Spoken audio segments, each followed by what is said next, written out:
Hello chap, so welcome back to triple T academy.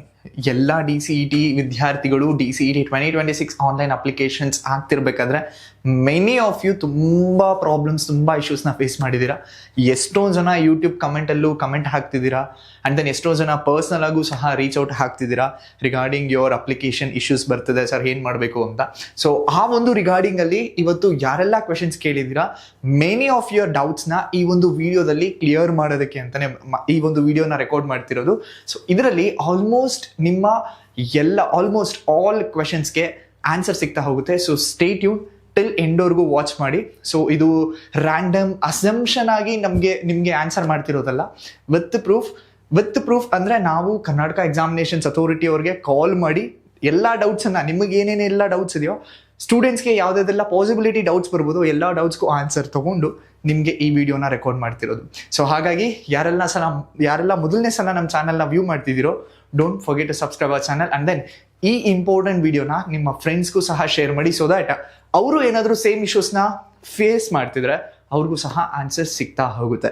So let's begin.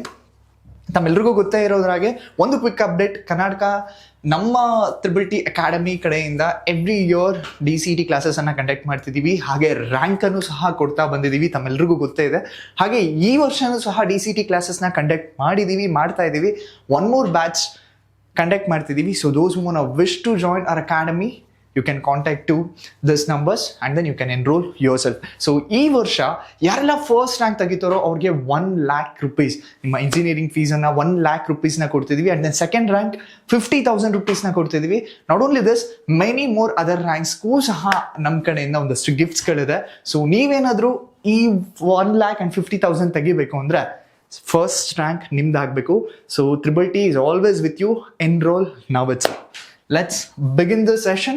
So you can see this screenshot ಸಹ ಹಾಕಿದ್ದೀನಿ. ಈ ಒಂದು Q&A ಅಂದರೆ ಯಾರೆಲ್ಲ questions ಕೇಳಿದ್ದೀರಾ ರ್ಯಾಂಡಮ್ ಆಗಿ ಆನ್ಸರ್ ಮಾಡ್ತಿರೋದಿಲ್ಲ, ನಾವೇ ಪರ್ಸ್ನಲ್ ಆಗಿ ಕರ್ನಾಟಕ ಎಕ್ಸಾಮಿನೇಷನ್ಸ್ ಅಥಾರಿಟಿ ಕಾಲ್ ಸೆಂಟರ್ಗೆ ಕಾಲ್ ಮಾಡಿ ಅವ್ರ ಜೊತೆ ಕಾನ್ವರ್ಸೇಷನ್ ಆದ ನಂತರನೇ ಈ ಒಂದು ವಿಡಿಯೋನ ಮಾಡ್ತಿರೋದು. ಬಿಕಾಸ್ ರ್ಯಾಂಡಮ್ ಆಗಿ ನಮ್ಮ ಒಪಿನಿಯನ್ನ ಹೇಳಿದ್ರೆ ಎಷ್ಟೊಂದು ಜನ ಸ್ಟೂಡೆಂಟ್ಸ್ ಅಗೇನ್ ಕನ್ಫ್ಯೂಷನ್ಸ್ ಕ್ರಿಯೇಟ್ ಆಗ್ತಾರೆ. ಸೊ ಹಾಗಾಗಿ ಈ ಒಂದು ಅಥೆಂಟಿಸಿಟಿಗೋಸ್ಕರ ನಾವು ಕಾಲ್ ಮಾಡಿ ಕ್ಲಾರಿಫಿಕೇಶನ್ಸ್ ತಗೊಂಡು ನಿಮಗೆ ಆ ಇನ್ಫಾರ್ಮೇಷನ್ಸ್ನ ತಲುಪಿಸ್ತಿದ್ದೀವಿ. ಐ ಹೋಪ್ ನೀವು ಎಷ್ಟೊಂದು ಜನ ಕರ್ನಾಟಕ ಎಕ್ಸಾಮಿನೇಷನ್ಸ್ ಅಥಾರಿಟಿಗೆ ಕಾಲ್ ಮಾಡಿ ನೀವು ನಿಮ್ಮ ಡೌಟ್ಸ್ಗೆ ಕ್ಲಾರಿಫಿಕೇಶನ್ಸ್ ತೊಗೊಂಡಿದ್ದೀರಾ. ಬಟ್ ಸ್ಟಿಲ್ ಕೆಲವೊಂದಷ್ಟು ಡೌಟ್ಗಳಿದೆ. So will try to clear all your doubts in this video. Let's begin. First of all ಎಷ್ಟೊಂದು ಜನ ಸ್ಟೂಡೆಂಟ್ಸಿಗೆ ಬರ್ತಿರೋ ಡೌಟ್ಸ್ ಏನು ಅಂದರೆ, ಮೇಜರ್ಲಿ CBSE ಆ್ಯಂಡ್ ICSE ಸ್ಟೂಡೆಂಟ್ಸ್ಗೆ ಈ ಥರ ಒಂದು ವಿಂಡೋಸ್ ಬರ್ತದೆ. ಸರ್, ಆಫ್ಟರ್ ರಿಜಿಸ್ಟ್ರೇಷನ್ಸ್ ಆದಮೇಲೆ ನನಗೆ the field SSLC registration number must be string or array type with a maximum length of 20 ಅಂತ ಬರ್ತದೆ. ಸರ್, ಏನು ಮಾಡೋದಿದು? ಇದ್ದೇ ಡೌಟ್ ಎಲ್ಲ CBSE ICSE ಸ್ಟೂಡೆಂಟ್ಸ್ ನಮ್ಗೆ ಯಾರೆಲ್ಲ ರೀಚ್ ಆಗಿದ್ರು, ಆ್ಯಂಡ್ ದೆನ್ ಯಾರೆಲ್ಲ CBSE ICSE ಸ್ಟೂಡೆಂಟ್ಸ್ ಕಮೆಂಟ್ ಮಾಡಿದ್ರು, ಎಲ್ಲರಿಗೂ ಇದೇ ಡೌಟ್ಸೇ ಇದೆ ಇದು. So this is common. ನಾವು ಸಹ ಕಾಲ್ ಮಾಡಿ ಕೇಳಿದಾಗ ವಿ ವಿಲ್ ಫಿಕ್ಸ್ ಅಂತಲೇ ಹೇಳಿದ್ದಾರೆ. So we will wait. ಯಾರೆಲ್ಲ CBSE ICSE ಸ್ಟೂಡೆಂಟ್ ಇದ್ದೀರೋ ಟಿಲ್ ಮಂಡೇವರೆಗೂ ವೆಯ್ಟ್ ಮಾಡಿ. ಸೊ ಮಂಡೇ ಆದ ನಂತರ ಅಪ್ಲಿಕೇಶನ್ಸ್ನ ಹಾಕೋದಕ್ಕೆ ಟ್ರೈ ಮಾಡಿ. ಅವಾಗಲೂ ಸಹ ಇದೇ ರೀತಿ ಇಶ್ಯೂಸ್ ಕ್ರಿಯೇಟ್ ಆದರೆ then will get back again, ನಾವು KE ಅಥಾರಿಟಿಗೆ ರೀಚ್ ಆಗೋಣ, ಮತ್ತೆ ಈ ಒಂದು ಇಶ್ಯೂಸ್ಗೆ ರಿಪೋರ್ಟ್ ಮಾಡೋಣ. ಸೊ ಹಾಗಾಗಿ wait Monday. And in more, so sir, ಇಲ್ಲಿ examination board data register number name ಮ್ಯಾಚಿಂಗಲ್ಲಿ, so actual candidate name, you can see here actual candidate name,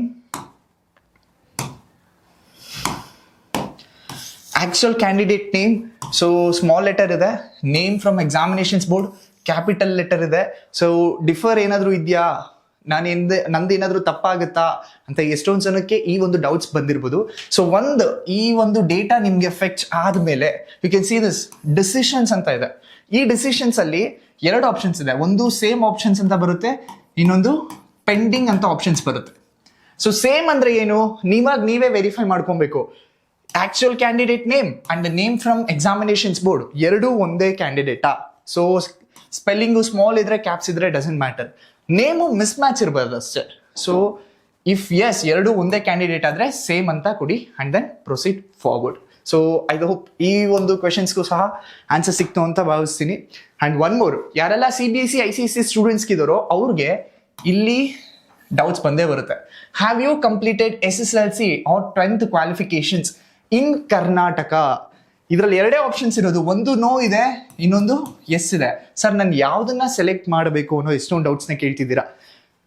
according to this, ಈ ಕ್ವಶನ್ಸ್ನ ನಾವು ನೋಡೋದಾದ್ರೆ, ಈ ಕ್ವಶನ್ಸ್ನ ಅಂಡರ್ಸ್ಟ್ಯಾಂಡ್ ಮಾಡ್ಕೊಳ್ಳೋದಾದ್ರೆ ಏನ್ ಕೇಳಿದ್ದಾರೆ, have you completed SSLC or 10th qualifications in Karnataka? So ನೀವು CBSE ಆಗಿರ್ಬೋದು, ICSE ಆಗಿರ್ಬೋದು, ಕರ್ನಾಟಕದಲ್ಲೇ ಇದ್ದೀರಾ, ಎಸ್ ಅಂದ್ರೆ ಎಸ್ ಅಂತ ಟೈಪ್ ಮಾಡಬೇಕಾಗತ್ತೆ. ಸರ್ ಹಾಗಾದ್ರೆ ನಂದು ರಿಜಿಸ್ಟರ್ ನಂಬರ್ ಹಾಕೋದೇ ಇಲ್ಲ, ಮೀನ್ಸ್ ರಿಜಿಸ್ಟರ್ ನಂಬರ್ ಹಾಕಿದ್ರು ಡೇಟಾ ಫೆಚ್ ಆಗ್ತಿಲ್ಲ. ಸೊ ಪ್ಲೀಸ್ ವೆಯ್ಟ್ ಟಿಲ್ ಮಂಡೇವರೆಗೂ. ಸೊ ಈ ಹಿಂದಿನ ವರ್ಷದಲ್ಲಿ ನಿಮಗೆ ರಿಜಿಸ್ಟರ್ ಆಗಬೇಕಾದ್ರೇನೆ ನಿಮ್ಗೊಂದು ಎಸ್ ಆರ್ ನೋ ಕಾಲಮ್ ಕೊಡ್ತಿದ್ರು. So S R no column ಕೊಡ್ತಿದ್ರು. ನೀವೇನಾದ್ರೂ ಕರ್ನಾಟಕ ಸ್ಟೇಟ್ ಬೋರ್ಡ್ ಅಂಡರ್ ಅಲ್ಲಿ ಓದಿದ್ರೆ ಎಸ್ ಅಂತ ಕ್ಲಿಕ್ ಮಾಡಿ, ಅದರ್ವೈಸ್ ನೋ ಅಂತ ಕ್ಲಿಕ್ ಮಾಡಿಬಿಟ್ಟು ನಿಮ್ಮ ಬೋರ್ಡ್ನ ಸ್ಪೆಸಿಫೈ ಮಾಡಿಬಿಟ್ಟು ಅಂಡ್ ದೆನ್ ನೀವು ನಿಮ್ಮ ಡೇಟಾನ ಎಂಟರ್ ಮಾಡಬೇಕಾಗಿತ್ತು. ಬಟ್ ಈ ಸತಿ ಆ ಥರ ಆಪ್ಷನ್ಸೇ ಬಿಟ್ಟಿಲ್ಲ ಇಲ್ಲಿ. ಸೊ ಹಾಗೆ ಎಷ್ಟೊಂದು ಜನ ಹುಡುಗರು ಸಹ ಕನ್ಸಿಡರ್ ಎಷ್ಟೊಂದು ಜನ ಹುಡುಗರು ತುಂಬಾ ತಲೆ ಕೆಡಿಸ್ಕೊಂತಿದ್ದೀರಾ. ವೆಯ್ಟ್ ಟಿಲ್ ಮಂಡೇವರೆಗೂ ವೆಯ್ಟ್ ಮಾಡಿ. ಸೊ ಮಂಡೇ ಆದಮೇಲೆ then will get back to you. Next ಇಷ್ಟೊಂದು ಜನ ಯೂಟ್ಯೂಬಲ್ಲೂ ಸಹ ಕಮೆಂಟ್ ಆಗ್ತಿದ್ರಿ, ವಾಟ್ಸಪ್ಪಲ್ಲೂ ಕಮೆಂಟ್ ಆಗ್ತಿದ್ದೀರಾ. I try to address all most of your questions. One by one ನೋಡ್ತಾ ಹೋಗೋಣ. Sir, in first step the field SSLC register number must be a string or array type with a maximum length of 20.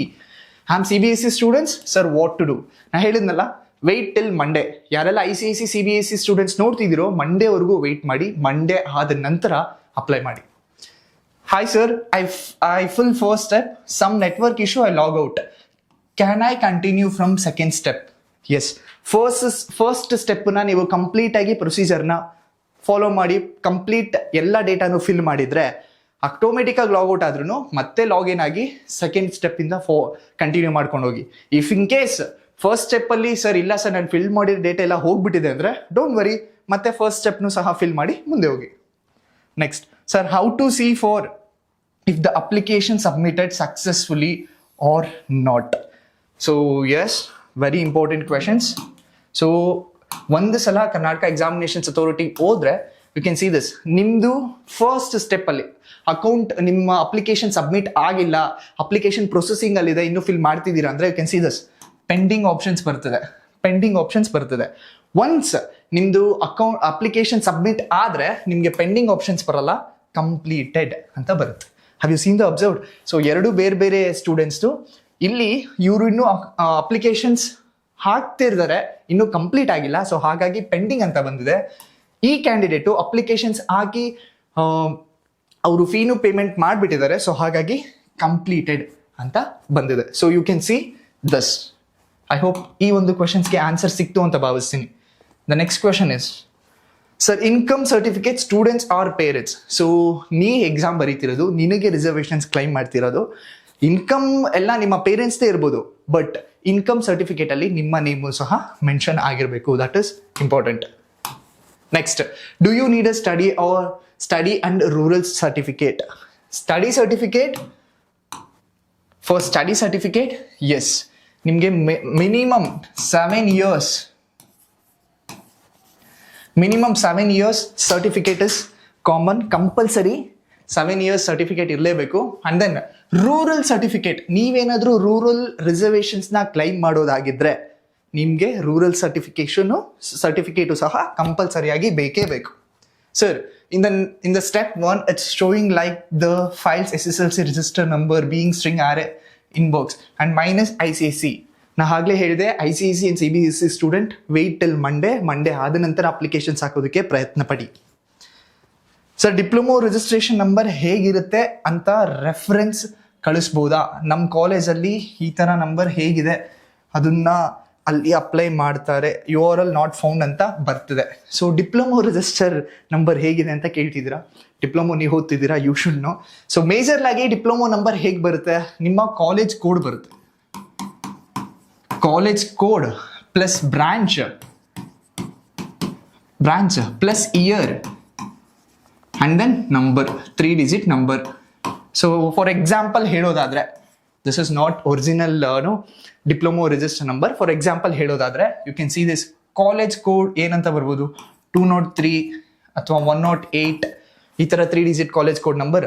Branch ನೋಡೋದಾದ್ರೆ CS for example CS year, ಯಾವ year 2022ನ 20 ಅಥವಾ 2023ನ plus number 3 digit number 002 or 004 or 006 ಈ ಥರ number ಬರುತ್ತೆ. So ನಿಮ್ಮ ಒಂದು ಡಿಪ್ಲೊಮೊ ರಿಜಿಸ್ಟ್ರೇಷನ್ ನಂಬರ್ ಇದೇ ಫಾರ್ಮ್ಯಾಟಲ್ಲೇ ಇರುತ್ತೆ. I hope I have answer for this also. Next, ನನ್ನ ಆದಾಯ ಮತ್ತು ಜಾತಿ ಪ್ರಮಾಣ ಪತ್ರ ಇದೇ ತಿಂಗಳು 30ನೇ ತಾರೀಕು ಅವಧಿ ಮುಗಿಯುತ್ತದೆ, ನಾನು ಈಗ ಅಪ್ಲೈ ಮಾಡಬಹುದಾ? ಇಷ್ಟೊಂದು ಜನಕ್ಕೆ ಇದು ಇದೆ ಸರ್, ಈ ಮಂತಲ್ಲಿ ನಂದು income and caste certificate expire ಆಗೋಗುತ್ತೆ, ಬಟ್ ನಾನು ರಿನ್ಯೂವಲ್ ಮಾಡಿ ಆ ಒಂದು RD ನಂಬರ್ನ ಹಾಕಬೇಕಾ ಅಥವಾ ಈ RD ನಂಬರ್ನ ಹಾಕಬೇಕಾ ಅಂತ. ಸಿಂಪಲ್, ನೀವು ಅಪ್ಲಿಕೇಶನ್ಸ್ ಹಾಕೋ ಟೈಮಲ್ಲಿ ನಿಮ್ಮ ಒಂದು caste and income certificate still existing ಆಗಿದ್ರೆ, ಮೀನ್ಸ್ ಆಕ್ಟಿವ್ ಇದ್ರೆ, ಒಂದು ಸಲ ನೀವು RD ನಂಬರ್ ಹಾಕಿದ ತಕ್ಷಣ ಡೇಟಾ ಫೆಚ್ ಆಗುತ್ತೆ. ಡೇಟಾ ಫೆಚ್ ಆದರೆ ಫೈನ್, ಅಪ್ಲೈ ಮಾಡಿ ಎಕ್ಸ್ಪೈರ್ ಆದ ನಂತರ ನೀವು ಬೇಗ ರಿನ್ಯೂವಲ್ನ ಮಾಡಿಸ್ಕೊಳ್ಳಿ, ಸೊ ದಟ್ ವೆರಿಫಿಕೇಶನ್ ಟೈಮಲ್ಲಿ ಹೆಲ್ಪ್ ಆಗುತ್ತೆ. ಅಕಸ್ಮಾತ್ ಏನಾದರೂ ಡೇಟಾ ಫೆಚ್ ಆಗಿಲ್ಲ, ಬಟ್ ಇನ್ನೂ ಕಾಲಾವಕಾಶ ಇದೆ, ಇನ್ನೂ ಒಂದು 3-4 ದಿನ ಇದೆ, ಬಟ್ ಡೇಟಾ ಫೆಚ್ ಆಗ್ತಿಲ್ಲ ಅಂದರೆ ನೀವು ಫಸ್ಟ್ ನಿಮ್ಮ ಕ್ಯಾಸ್ಟ್ ಆ್ಯಂಡ್ ಇನ್ಕಮ್ ಸರ್ಟಿಫಿಕೇಟ್ನ ಅಪ್ಡೇಟ್ ಮಾಡಿಸ್ಕೊಳ್ಳಿ, ರಿನ್ಯೂವಲ್ ಮಾಡಿಸ್ಕೊಳ್ಳಿ, ಆ್ಯಂಡ್ ದೆನ್ ಫಿಲ್ನ ಮಾಡಬೇಕಾಗುತ್ತೆ. Next, sir, I have registered while login to the portal, I didn't get OTP, I get only one time, please give me a solution for this issue. So regarding OTP issues ಯಾರು ಏನು ಮಾಡೋದಕ್ಕಾಗಲ್ಲ, server ಇರುತ್ತೆ. ನೀವೇನಾದರೂ active mobile number ಅಥವಾ active email ID ಕೊಟ್ಟಿದ್ರೆ ಖಂಡಿತವಾಗ್ಲೂ server ಇಶ್ಯೂಸಿಂದ ಈ ಒಂದು ಪ್ರಾಬ್ಲಮ್ ಇರುತ್ತೆ. So once server issues clear ಆದಮೇಲೆ definitely you will get an OTP. After some times ನೀವು ಈ ಒಂದು ಪ್ರೊಸೆಸ್ನ ಮತ್ತೆ ಸ್ಟಾರ್ಟ್ ಮಾಡ್ಬೋದು. ಸರ್, ಡಿಪ್ಲೊಮೊ 6th ಸೆಮ್ ಇನ್ನೂ ಮುಗ್ದೇ ಇಲ್ಲ ಅಲ್ವಾ, 5th ಸೆಮ್ ತನಕ ಅಷ್ಟೇ ಕನ್ಸಿಡರ್ ಆಗುತ್ತಾ? ಡೋ ವರಿ, ನೀವು 6th ಸೆಮ್ ಮಾಡ್ತಿದ್ರು ಪರವಾಗಿಲ್ಲ, ರಿಸಲ್ಟ್ ಎಕ್ಸಾಮ್ ಬರೀಲಿಲ್ಲ ಅಂದ್ರೆ ಪರವಾಗಿಲ್ಲ, ಅಪ್ಲಿಕೇಶನ್ ಹಾಕಿ ಬೈ ದ ಟೈಮ್ ನಿಮ್ದೆಲ್ಲ ಪ್ರೊಸೆಸ್ ಮುಗಿಯೋ ಅಷ್ಟೊತ್ತಲ್ಲಿ ನಿಮ್ಮ 6th ಸೆಮ್ ಎಕ್ಸಾಮ್ ಬರ್ದಿರ್ತೀರ, ಆಟೋಮೆಟಿಕ್ ಆಗಿ ಫ್ರಮ್ ದ ಬೋರ್ಡಿಂದ ಅವರು ನಿಮ್ಮ ಡೀಟೇಲ್ಸ್ನ ಫೆಚ್ ಮಾಡ್ತಾರೆ. It not to be worry about this aspects. ನಿಮ್ಮ ಕಾನ್ಸಂಟ್ರೇಷನ್ ಏನಿದ್ರು ಇವಾಗ DCETಲಿ ಒಳ್ಳೆ ರ್ಯಾಂಕಿಂಗ್ ಆ್ಯಂಡ್ ನಿಮ್ಮ ಡಿಪ್ಲೊಮೊ ಸೆಮ್ ಎಕ್ಸಾಮಲ್ಲಿ ಒಳ್ಳೆ ಮಾರ್ಕ್ಸ್ನ ತೆಗೆಯೋದ್ರ ಕಡೆಗೆ ಮಾತ್ರ ಕಾನ್ಸಂಟ್ರೇಟ್ ಕೊಡಿ. ನೆಕ್ಸ್ಟ್, ಸರ್, ಅಪ್ಲಿಕೇಶನಲ್ಲಿ ಇನ್ಕಮ್ ಚೇಂಜ್ ಆಗಿದೆ, ಬಟ್ ಹೇಗೆ ಅಂತ ಗೊತ್ತಿಲ್ಲ. Very very important. So remember, ಯಾರೆಲ್ಲ ಅಪ್ಲಿಕೇಶನ್ಸ್ ಹಾಕಿದ್ದೀರಾ, ವೆರಿ ಇಂಪಾರ್ಟೆಂಟ್. ನಿಮ್ಮ SSLC ಮಾರ್ಕ್ಸ್ ಕಾರ್ಡಲ್ಲಿ, ನಿಮ್ಮ ಆಧಾರ್ ಕಾರ್ಡಲ್ಲಿ, ಆ್ಯಂಡ್ ದೆನ್ ನಿಮ್ಮ ಆಲ್ ರಿಸರ್ವೇಷನ್ ಸರ್ಟಿಫಿಕೇಟಲ್ಲಿ ಇಷ್ಟರಲ್ಲೂ ಸಹ ನಿಮ್ಮ ಡೇಟಾ ಕರೆಕ್ಟಾಗಿರಬೇಕು, ಡೇಟಾ ಮ್ಯಾಚ್ ಆಗಬೇಕು, ನಿಮ್ಮ ನೇಮು ಮ್ಯಾಚ್ ಆಗಬೇಕು. ಪಕ್ಕಾ ಮ್ಯಾಚ್ ಆದರೆ ಮಾತ್ರ ನೀವು ರಿಸರ್ವೇಷನ್ಸ್ನ ಕ್ಲೈಮ್ ಮಾಡೋದಕ್ಕೆ ಸಾಧ್ಯ ಆಗುತ್ತೆ. ಇಲ್ಲ ಅಂದರೆ ಖಂಡಿತವಾಗ್ಲೂ ರಿಸರ್ವೇಷನ್ಸ್ ಕ್ಲೈಮ್ ಮಾಡೋದಕ್ಕೆ ಆಗಲ್ಲ. ಸೊ ಹಾಗಾಗಿ ನೀವು ಎಲಿಜಿಬಲ್ ಆಗಲ್ಲ. ಐ ರಿಪೀಟ್, ಆಲ್ ನಿಮ್ಮ SSLC ಮಾರ್ಕ್ಸ್ ಕಾರ್ಡ್, ನಿಮ್ಮ ಆಧಾರ್ ಕಾರ್ಡ್, ಆ್ಯಂಡ್ ದೆನ್ ನಿಮ್ಮ ಆಲ್ ರಿಸರ್ವೇಷನ್ ಸರ್ಟಿಫಿಕೇಟ್, ನಿಮ್ಮ ಕ್ಯಾಸ್ಟ್ ಟು ಇನ್ಕಮ್ ಆಗಿರ್ಬೋದು, ಅಥವಾ ಕಲ್ಯಾಣ್ ಕರ್ನಾಟಕ ರಿಸರ್ವೇಷನ್ಸ್ ಆಗಿರ್ಬೋದು, ಅಥವಾ NCC ಆಗಿರ್ಬೋದು, ಅಥವಾ ಸ್ಪೋರ್ಟ್ಸ್ ಆಗಿರ್ಬೋದು, ಯಾವುದೇ ರಿಸರ್ವೇಷನ್ ಸರ್ಟಿಫಿಕೇಟ್ ಆದರೂ ಎಲ್ಲ ಡೇಟಾನು ಸಹ, ಎಲ್ಲ ನೇಮ್ಸು ಸಹ ಮ್ಯಾಚ್ ಆಗೋ ಥರ ಇರಬೇಕು. If in case mismatch ಆದರೆ ನೀವು ಎಲಿಜಿಬಲ್ ಆಗಲ್ಲ, ರಿಸರ್ವೇಷನ್ಸ್ ಕ್ಲೈಮ್ ಆಗಲ್ಲ. ಸೊ ಹಾಗಾಗಿ please check with this once. ನಿಮ್ಮ RD ನಂಬರಲ್ಲಿ ಏನಿದೆಯೋ ಅಫಿಷಿಯಲ್ ಡೇಟಾ, ನೀವು ಅಪ್ಲಿಕೇಶನ್ಸ್ ಹಾಕಬೇಕಾದ್ರೂ ಅದೇ ಡೇಟಾನೇ ಫೆಚ್ ಆಗಬೇಕು, ಇಲ್ಲಾಂದರೆ ಸಮ್ ಇಶ್ಯೂಸ್ ಇದೆ. Please check that once. Next, sir, I have filled all the details correctly and I checked the draft applications and I have done the payment also and it showed payment successful, but the updated application is not coming. It still says draft and payment pending, but the payment is done. ಏನು ಮಾಡೋದು sir ಅಂತ ಕೇಳ್ತಿದ್ದೀರಾ. Application ಹಾಕಿ fee payment ಆಗಿದೆ, ಎಲ್ಲ process ಮುಗಿದಿದೆ, pain ಮಾಡಿದ್ದೀನಿ, but still draft applications ಅಂತ ಬರ್ತಿದೆ ಅಂದರೆ ಡೋಂಟ್ ವರಿ, ನೀವು ಮತ್ತೆ ಇನ್ನೊಂದ್ಸಲ ಅಪ್ಲಿಕೇಶನ್ಸ್ನ ಡೌನ್ಲೋಡ್ನ ಮಾಡಿ. You can see this report centre ಅಂತ ಇದೆ. ಈ ರಿಪೋರ್ಟ್ ಸೆಂಟರ್ ಮೇಲೆ ಕ್ಲಿಕ್ ಮಾಡಿ, ಡೌನ್ಲೋಡ್ PDF ಅಂತ ಇದೆ. ಈ ಡೌನ್ಲೋಡ್ PDF ಮೇಲೆ ಕ್ಲಿಕ್ ಮಾಡಿದ್ರೆ ಅಪ್ಡೇಟೆಡ್ PDF ಬರುತ್ತೆ. Need not to be worry for that. Next, sir, I have studied 1 to 6th and 7th to 10th in different school. Sir, what I have to do, sir? Please tell. I have studied 1 to 6 and 7th to 10th. Very simple. ನೀವು ನಿಮ್ಮ ಒಂದು study ಡೀಟೇಲ್ಸ್ನ ಹಾಕಬೇಕಾದ್ರೆ you have to mention 1 to 6th ಯಾವ ಸ್ಕೂಲಲ್ಲಿ ಓದಿದ್ರಿ, ಯಾವ district ಅದನ್ನು mention ಮಾಡಿ. ಆ್ಯಂಡ್ ದೆನ್ 7 to 8 ಯಾವ ಸ್ಕೂಲಲ್ಲಿ ಓದಿದ್ರಿ, ಯಾವ ಡಿಸ್ಟ್ರಿಕ್ಟ್ ಅದನ್ನು ಮೆನ್ಷನ್ ಮಾಡಿ. ಸೊ ಇಫ್ ಇನ್ ಕೇಸ್ ಏನಾದರೂ ಸ್ಟೇಟ್ ಬೋರ್ಡ್ ಆಗಿದ್ರೆ ಸ್ಯಾಟ್ಸ್ ನಂಬರ್ ಇರುತ್ತೆ ನಿಮಗೆ. ಸೊ ಸ್ಯಾಟ್ಸ್ ನಂಬರಿಂದ ಡೇಟಾ ಫೆಚ್ ಆಗಿರುತ್ತೆ. ಇಫ್ ಇನ್ ಕೇಸ್ ಆಗಿಲ್ಲ ಅಂದ್ರೂ ಡೋಂಟ್ ವರಿ, ಮ್ಯಾನ್ಯುಯಲಿ ನೀವು ಅದನ್ನ ಟೈಪ್ ಮಾಡ್ಬೋದು. 1 to 6 ಯಾವ ಸ್ಕೂಲಲ್ಲಿ ಓದಿದ್ದೀರಾ, ಯಾವ ಬೋರ್ಡು, ಆ್ಯಂಡ್ ದೆನ್ ಯಾವ ಸ್ಟೇಟಲ್ಲಿ ಯಾವ ಡಿಸ್ಟಿಕಲ್ಲಿ ಮಾಡಿದ್ದೀರಾ, 7 to 10 ಯಾವ ಸ್ಕೂಲಲ್ಲಿ ಓದಿದ್ದೀರಾ, ಯಾವ ಬೋರ್ಡು, ಯಾವ ಡಿಸ್ಟಿಕಲ್ಲಿ ಮಾಡಿದ್ದೀರಾ, ಈ ಡೇಟಾ ಹಾಕಿದ್ರೆ ಸಾಕು. Did not to be worry about it. Sir only 5th and 6th SEM CGPA will considered question mark ಕೊಟ್ಟಿದ್ದಾರೆ. According to previous year notifications ಪ್ರಕಾರ ನಿಮ್ಮ 5th and 6th SEM CGPAನೇ consider ಮಾಡ್ತೀವಿ ಅಂತ ಹೇಳಿದ್ದಾರೆ. ಬಟ್ ರಿಸಲ್ಟ್ಸ್ ಬಂದಾದ್ಮೇಲೆ ನೋಡಿದ್ರೆ ಟಿಲ್ 1 to 6th SEM CGPAನ consider ಮಾಡಿದ್ದಾರೆ. ಸೊ ಹಾಗಾಗಿ ಫ್ರಮ್ ನಿಮ್ಮ 1 to 6th SEM ವರೆಗೂ ನಿಮ್ಮ ಪರ್ಫಾರ್ಮೆನ್ಸ್ ಚೆನ್ನಾಗೇ ಮಾಡಿರಬೇಕಾಗುತ್ತೆ. ಆ್ಯಂಡ್ ದೆನ್ DCETಲೂ ಸಹ ನಿಮ್ಮ ಪರ್ಫಾರ್ಮೆನ್ಸ್ ಚೆನ್ನಾಗಿ ಮಾಡಿದರೆ ಡೆಫಿನೆಟ್ಲಿ ನಿಮ್ಮ ರ್ಯಾಂಕಿಂಗ್ ಹೈಕ್ ಆಗ್ತಾ ಹೋಗುತ್ತೆ. Sir in this option have you completed your SSLC 10th qualifications in Karnataka? Because I have completed my 10th in CBSE board. ಹಾಗೆ ನಾ ಹೇಳಿದ್ನಲ್ಲ, wait till Monday. CBSE ICSE students wait ಮಾಡಿ ಮಂಡೇವರೆಗೂ. Sir special reservation ಅಲ್ಲಿ sports choose ಮಾಡಿದ್ರೆ certificate ಕೊಡಬೇಕಾ? Yes, not only sports, ನೀವು ಯಾವುದೇ ಸ್ಪೆಷಲ್ ರಿಸರ್ವೇಷನ್ನ ಚೂಸ್ ಮಾಡಿದ್ರು ಅದಕ್ಕೆ ಸಪೋರ್ಟೆಡ್ ಡಾಕ್ಯುಮೆಂಟ್ ಕಂಪಲ್ಸರಿಯಾಗಿ ಕೊಡಲೇಬೇಕಾಗತ್ತೆ. ಸೊ ನೀವು ಇನ್ಫಾರ್ಮೇಷನ್ಸ್ ಬುಲೆಟಿನ್ ಓದಿ ಅಂತ ಅದಕ್ಕೋಸ್ಕರನೇ ಹೇಳಿದ್ದೆ ನಾನು. ಇನ್ಫಾರ್ಮೇಷನ್ಸ್ ಬುಲೆಟಿನ್ ಓದಿದ್ರೆ you can go through documents ಅಲ್ಲಿ ಲಿಸ್ಟ್ ಆಫ್ ಡಾಕ್ಯುಮೆಂಟ್ಸ್ ಕೊಟ್ಟಿದ್ದಾರೆ. ಅದ್ರ ಜೊತೆಗೆ ರಿಸರ್ವೇಷನ್ಸ್ ಕ್ಲೈಮ್ ಮಾಡಬೇಕಾದ್ರೆ ಏನೆಲ್ಲ ಎಲಿಜಿಬಿಲಿಟಿ ಕ್ರೈಟೀರಿಯಾ ಇರಬೇಕು ಅನ್ನೋದನ್ನು ಸಹ ಡೀಟೇಲ್ ಆಗಿ ಮೆನ್ಷನ್ ಮಾಡಿದ್ದಾರೆ. ಯಾರೆಲ್ಲ ರಿಸರ್ವೇಷನ್ಸ್ ಕ್ಲೈಮ್ ಮಾಡ್ತಿದ್ದೀರಾ ಅಥವಾ ಸ್ಪೆಷಲ್ ರಿಸರ್ವೇಷನ್ಸ್ ಕ್ಲೈಮ್ ಮಾಡ್ತಿದ್ದೀರಾ, ಡೆಫಿನೆಟ್ಲಿ ಕಂಪಲ್ಸರಿಯಾಗಿ ಈ ಒಂದು ಡಾಕ್ಯುಮೆಂಟ್ಸ್ನ ಓದಲೇಬೇಕು. ಇನ್ಫಾರ್ಮೇಷನ್ಸ್ ಬುಲೆಟಿನ್ ಅಲ್ಲಿ ಪೇಜ್ ನಂಬರ್ 37 ಇಂದ ಲಿಸ್ಟ್ ಆಫ್ ಡಾಕ್ಯುಮೆಂಟ್ಸ್ ಇದೆ. 37 ಇಂದ ಕಂಪ್ಲೀಟ್ ಆಗಿ ಓದಿ, ಸೊ ದಟ್ ನಿಮಗೆ ಕ್ಲಾರಿಟಿ ಬಂದ್ಬಿಡುತ್ತೆ. ರಿಸರ್ವೇಷನ್ಸ್ ರಿಗಾರ್ಡಿಂಗ್ ಆಗಿರ್ಬೋದು ಅಥವಾ ಸ್ಪೆಷಲ್ ರಿಸರ್ವೇಷನ್ಸ್ ರಿಗಾರ್ಡಿಂಗ್ ಆಗಿರ್ಬೋದು, complete you will get a clarity. So sports regarding ಕೇಳಿದ್ದೀರಾ, you can see the sports candidate who has represent the state or a country and won medals participated in sports competitions during the last 3 financial year, including the financial year in which the candidate has filled the application in CET under sports quota shall be considered. So hige ಕೆಲವೊಂದು variance ಸಹ ಇದೆ. Go through that, you will get an idea.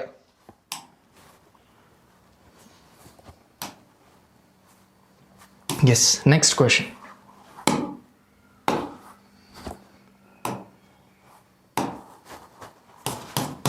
We have completed this. Yes, next question. In the first step, I have filled all but diploma registration number also filled, but it is showing please check the roll number status and the name mismatch. What should I do? How to solve this? So almost ಎಲ್ಲ ಸ್ಟೂಡೆಂಟ್ಸ್ಗೂ diploma register ನಂಬರ್ದು issues ಬರಲ್ಲ. ನೀವೇನಾದರೂ ತುಂಬ ಹಳುಬ್ರಾಗಿದ್ರೆ ಈ ಒಂದು issues ಬಂದೇ ಬರುತ್ತೆ. So ಅದನ್ನ ನೀವು ಕರ್ನಾಟಕ ಎಕ್ಸಾಮಿನೇಷನ್ಸ್ ಬೋರ್ಡ್ ಅಥವಾ ನಿಮ್ಮ ರೆಸ್ಪೆಕ್ಟಿವ್ DTE ಬೋರ್ಡು ಅಥವಾ ಯಾವ ಬೋರ್ಡ್ ಅಂಡರಲ್ಲಿ ನೀವು ಓದಿದ್ರಿ ಅವ್ರ ಹತ್ರನೇ ನಿಮ್ಮ ಪ್ರಾಬ್ಲಮ್ನ ಸಾಲ್ವ್ ಮಾಡ್ಕೊಬೇಕಾಗತ್ತೆ.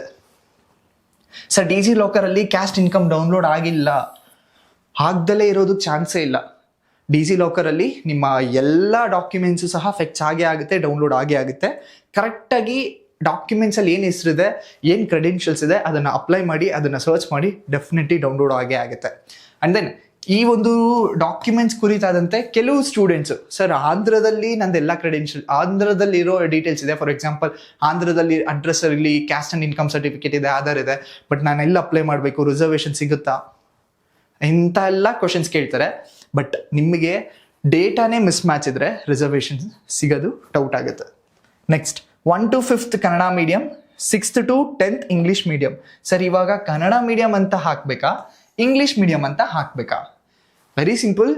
ಕನ್ನಡ ಮೀಡಿಯಂ ಕೋಟಾನ ನೀವೇನಾದರೂ ಕ್ಲೈಮ್ ಮಾಡಬೇಕು ಅಂದರೆ 1 to 10th ನೀವು ಕನ್ನಡ ಮೀಡಿಯಮಲ್ಲೇ ಓದಿರಬೇಕು.